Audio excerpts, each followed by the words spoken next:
आजकल भारत में एक फलती फूलती इंडस्ट्री है जिसका नाम है मोदी विरोध। मजे की बात यह है कि इसमें मीडिया, वकील, बॉलीवुड, वामपंथी, नक्सली, चाइनीज एजेंट, पाकिस्तानी एजेंसियां और लिबरल सब एक ही लाइन में खड़े हैं। वामपंथी और सेक्युलर मीडिया, ये लोग मोदी जी से इसलिए नफरत नहीं करते क्योंकि मोदी जी के आने से इनका सेक्युलर नैरेटिव काम करना बंद हो गया है, बल्कि इसलिए नफरत करते हैं क्योंकि मोदी जी ने इनकी दलाली दुकानदारी बंद कर दी, जिसमें ये सरकारी खर्चे पर ऐश मौज उड़ाते थे, और यही इन्हें भा नहीं रहा। काले कोट के नाम पर देश विरोधी काम, हर बात में PIL डालकर अदालतों से नैरेटिव सेट करने वाले सेक्युलर काला कोट गैंग मोदी सरकार से इसलिए परेशान नहीं है कि मोदी जी के आने से इनका पेड प्रोपेगेंडा बिक नहीं रहा, बल्कि इसलिए परेशान है क्योंकि CAA, UAPA, 3 तलाक और 370 के खिलाफ कोर्ट जाकर कुछ हासिल नहीं कर पाए। Liberal gang, freedom of speech के नाम पर आजादी आजादी और अफजल, हम शर्मिंदा हैं नारों को सपोर्ट करने वाले मोदी जी से इसलिए परेशान नहीं है कि कश्मीर में अब पत्थरबाजी और अलगाववादी की आग नहीं रही, बल्कि इनकी दुख की वजह यह है कि अब मोदी सरकार फ्रीडम ऑफ स्पीच के नाम पर फर्जी नैरेटिव और देशद्रोही टिप्पणी करने वालों पर सख्त एक्शन लेने लगी है। कट्टरपंथी, इस समय देश के कट्टरपंथियों की सबसे बड़ी तकलीफ ये नहीं है कि मोदी सरकार सत्ता में है,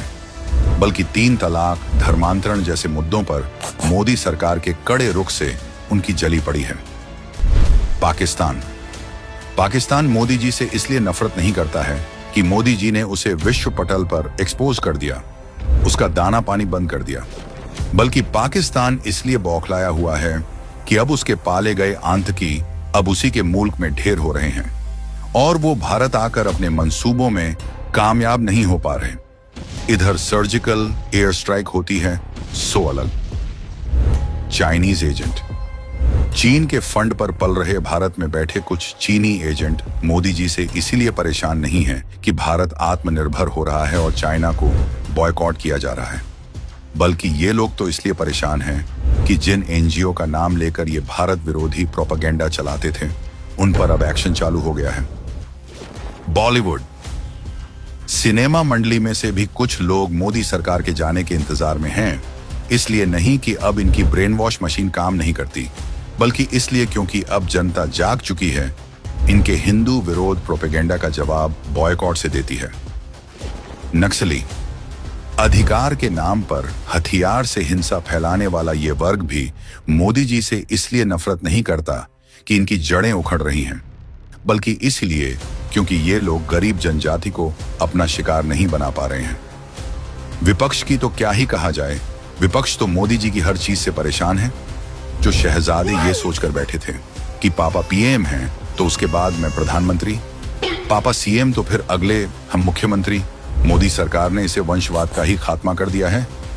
इसीलिए अब EVM हैक और लोकतंत्र खत्म जैसे टुटपुंजिया बहाने बना रहे हैं। मोदी जी एक व्यक्ति नहीं, एक व्यवस्था का परिवर्तन है, और यही कारण है कि चाय से जलने वाले, चीन से डरने वाले और चरखा से देश नहीं चलाने वाले सब मिलकर चिल्ला रहे हैं, मोदी हटाओ, मोदी हटाओ।